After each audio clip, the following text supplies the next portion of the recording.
Alright people, so skid plates are finally installed on the Can-Am.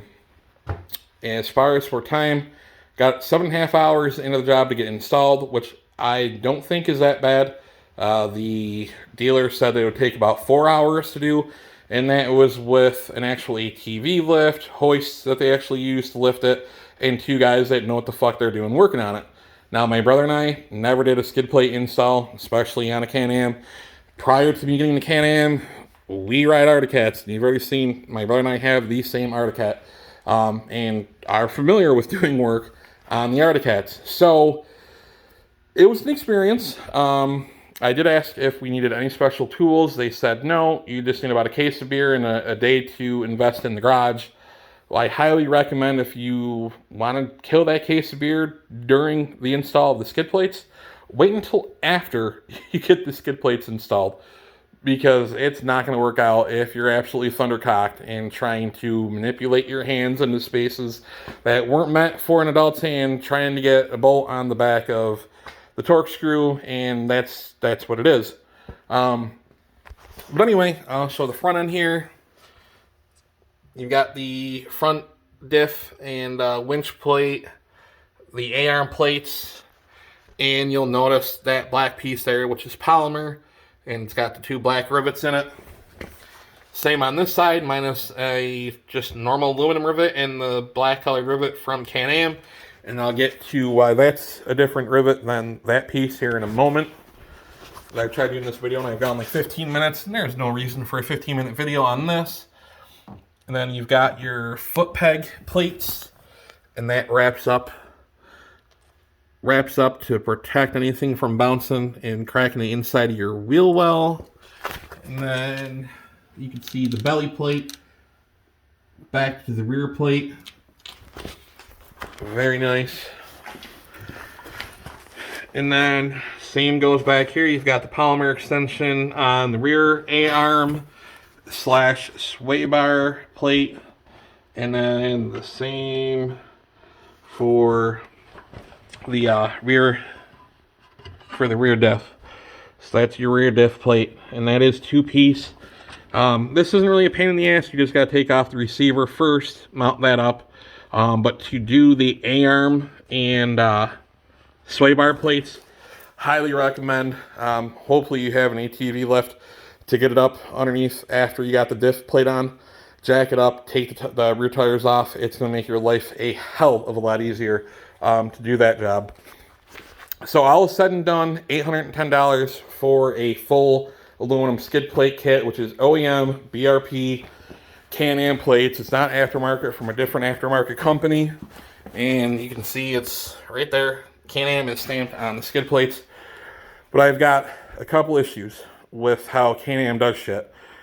The polymer extenders on an aluminum skid plate, that kind of burns my ass just a little bit. You pay for an aluminum skid plate kit instead of the polymer.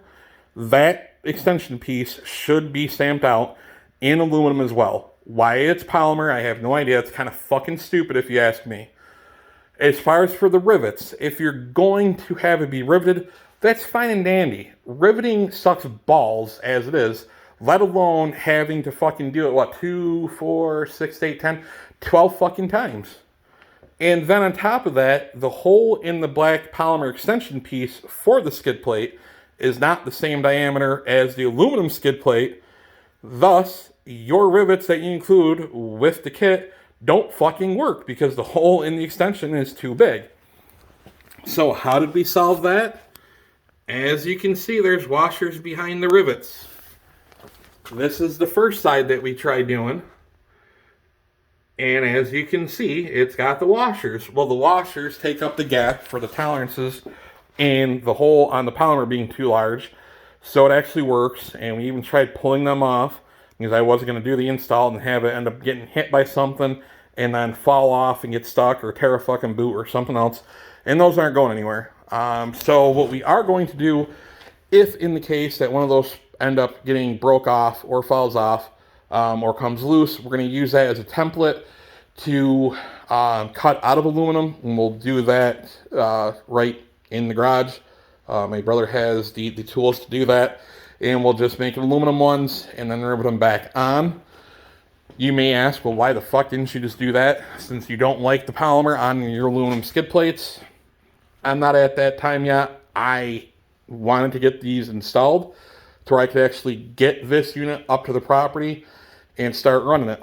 I didn't want to tie up another 2 weekends of the time it would take to fucking cut them out, grind them down, get them drilled, get them riveted. It's not a pain in the ass work. It's just time consuming when you're doing it all by hand.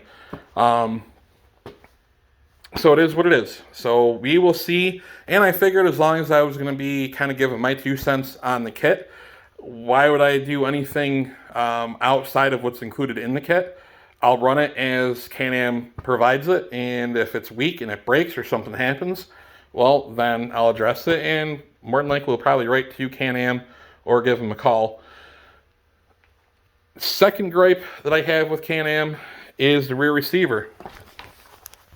Why the fuck is that so short?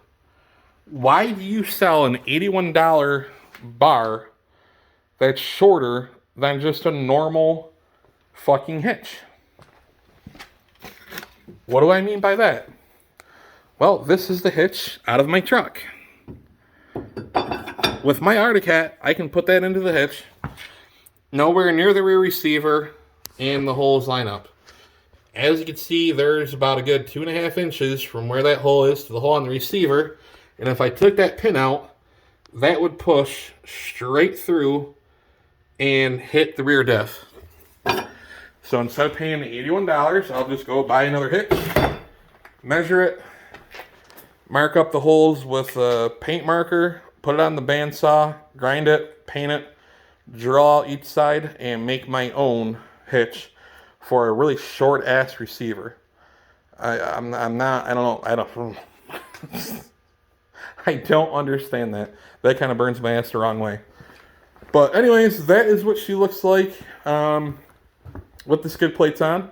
Hopefully this coming Saturday, weather permitting, will be the first time she goes up north, and we'll do some riding and give you my thoughts on how it handles, and well, not really how it handles, but how the skid plates hold up. So with that being said, I'm done bashing what I did bash on what Can-Am could have did better, and look forward to getting her broke in and doing some riding. So as always, be safe, have fun, and I'll catch you guys later.